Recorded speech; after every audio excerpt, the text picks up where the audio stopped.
Dear students, এই ভিডিঅ'টোত class 12ৰ ষ্টুডেণ্টবিলাকে তেওঁলোকৰ এনৰলমেণ্ট ফৰ্মখন অনলাইন কেনেকৈ ফিল আপ কৰিব সেই কমপ্লিট প্ৰচেছটো দেখাবলৈ গৈ আছোঁ। ঠিক আছে, তেনেহ'লে আৰম্ভ কৰোঁ। তোমালোকে প্ৰথমে কি কৰিব লাগিব, তোমালোকে তোমালোকৰ হোৱাটছআপ এপটোত গৈ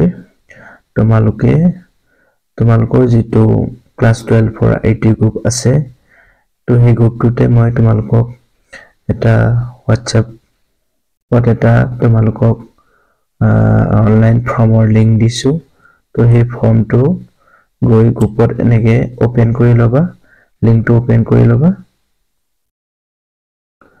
এই লিংকটো দেখিছা, এই লিংকটো পাবা তোমালোকে গ্ৰুপত। তো গ্ৰুপ অন কৰাৰ লগে লগে এই লিংকটো পাবা। ইয়াতে গৈ তোমালোকে এনেকৈ লিংকটোত ডাবল ক্লিক কৰি দিবা। এনেকৈ ক্লিক কৰাৰ পিছতে তোমালোকৰ সন্মুখত অনলাইন ফৰ্মখন লোডিং হ'ব অলপ টাইম। তাৰপিছতে তোমালোকে এনেকৈ তোমালোকৰ সন্মুখত ফৰ্মখন অ'পেন হোৱা দেখিবলৈ পাবা। প্ৰথমে তোমালোকৰ এনেকৈ লিখা থাকিব class 12 IT subject students enrolment form 2024।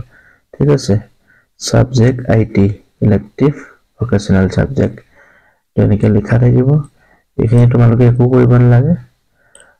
Next তোমালোকে তললৈ আহিবা, লাহেকৈ তললৈ আহি কি কৰিব লাগিব, প্ৰথমে তোমালোকে তোমালোকৰ ইয়াতে নামটো এণ্ট্ৰি কৰিব লাগিব। ঠিক আছে, তাৰপিছত নেক্সট তোমালোকে জেণ্ডাৰ চিলেক্ট কৰিব লাগিব। তোমালোক ল'ৰা নে ছোৱালী সেইটো চিলেক্ট কৰিব লাগিব। ঠিক আছে, ল'ৰা হ'লে মেল চিলেক্ট কৰিবা, ছোৱালী হ'লে ফিমেল। তাৰপিছত নেক্সট তোমালোকে কি কৰিব লাগিব, ইয়াতে তোমালোকে ডেট অফ বাৰ্থটো চিলেক্ট কৰিব লাগিব নিজৰ। ঠিক আছে, ডেট অফ বাৰ্থ চিলেক্ট কৰিবৰ কাৰণে তোমালোকে এনেকৈ ডটটোত ক্লিক কৰিবা। ক্লিক কৰি ছাপ'জ যেনিবা তোমালোকৰ জন্ম চনটো ছাপ'জ মই ধৰি লৈছোঁ যেনিবা তোমালোকৰ 2004 আৰু মাহটো যেনিবা ধৰি ল'লোঁ ফেব্ৰুৱাৰী, তাৰিখটো যেনিবা ধৰি ল'লোঁ 6। তো এইটো ছাপ'জ যেনিবা তোমাৰ ডেট অফ বাৰ্থ। ঠিক আছে, এইটো কৰাৰ পিছতে তোমালোকে কি কৰিবা, এই যিটো ছেট বুটান দেখিছা, এই ছেট বুটানটো কি কৰিবা, ক্লিক কৰি দিয়াৰ লগে লগে ইয়াতে তোমালোকৰ ডেট অফ বাৰ্থটো চিলেক্ট হৈ যাব। ঠিক আছে, তাৰপিছত তোমালোকে নেক্সট তোমালোকে ইয়াতে তোমালোকৰ নিজৰ আধাৰ নাম্বাৰটো টাইপ কৰিবা। তাৰপিছত তোমালোকে ইয়াতে নিজৰ ক্লাছৰ যিটো ৰোল নাম্বাৰ পাইছা সেইটো ইয়াতে লিখিবা। ইয়াতে নিজৰ হোৱাটছআপ নাম্বাৰ টাইপ কৰিবা, ইয়াত ফোন নাম্বাৰ টাইপ কৰিবা আৰু তললৈ ইয়াত কি কৰিবা, ইয়াত তোমালোকৰ ডেটা নাম মিনছ ফাদাৰ নেমটো ইয়াতে এণ্ট্ৰি কৰিবা বা টাইপ কৰিবা। ঠিক আছে, তাৰপিছত তললৈ স্ক্ৰল ডাউন হৈ আহিবা। স্ক্ৰল ডাউন আহি পুনৰ আকৌ কি ওলাইছে, তোমালোকৰ ইয়াতে মাদাৰ নেমটো ইয়াতে তোমালোকে টাইপ কৰিব লাগিব নিজৰ। তাৰপিছত দিব লাগিব তোমালোকৰ গাৰ্জেণ্টৰ ফোন নাম্বাৰ, পেৰেণ্টৰ। ঠিক আছে, তাৰপিছত তোমালোকে চিলেক্ট কৰিব লাগিব তললৈ আহি তোমালোকৰ কাষ্ট, তোমালোকে কোন কমিউনিটি বা কোন জাতিৰ হয় সেইটো চিলেক্ট কৰিব লাগিব।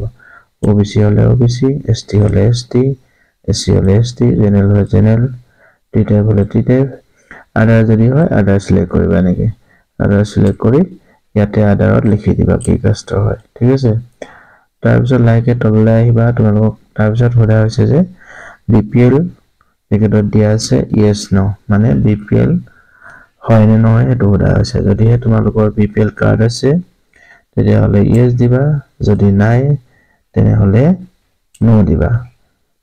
ঠিক আছে, তাৰপিছত ৰিলিজিয়নটো সোধা হৈছে তোমালোকক। নেক্সট ৰিলিজিয়ন, হিন্দু হ'লে হিন্দু দিবা, মুছলিম হ'লে মুছলিম, খ্ৰীষ্টান হ'লে খ্ৰীষ্টান, যদি আদাৰ হয় আদাৰ চিলেক্ট কৰিবা। ঠিক আছে, তাৰপিছত নেক্সট স্ক্ৰল ডাউন কৰি আনিবা।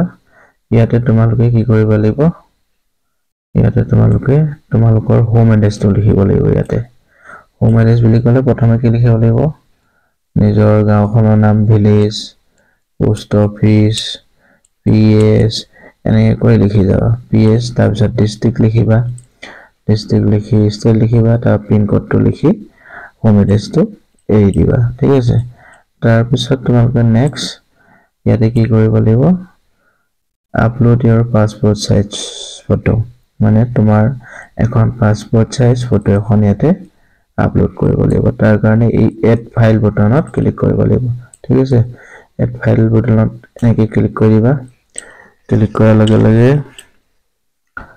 তোমালোকৰ সন্মুখত নিউ পেজ এখন ওপেন হ'ব ওপেন হোৱাৰ লগে লগে ইয়াতে দেখিবলৈ পাবা ইয়াতে ব্ৰাউজাৰ বটনটো আছে ঠিক আছে ওপেন হৈছে গতিকে এই ব্ৰাউজাৰ বটনত ক্লিক কৰিবা এই ব্ৰাউজাৰ বটনত ক্লিক কৰি তোমালোকে য'ত নিজৰ পাসপোৰ্ট সাইজ ফটোটো সেভ কৰি ৰাখিছা তো সেই ফাইলটো এনেকৈ সিলেক্ট কৰি ল'বা মোবাইলত গৈ সিলেক্ট কৰি য'ত ৰাখিছা তাৰ পৰা সিলেক্ট কৰি এনেকৈ ডাইৰেক্ট সিলেক্ট কৰি এনেকৈ লৈ ল'ব পাৰিবা ঠিক আছে তো লৈ লোৱাৰ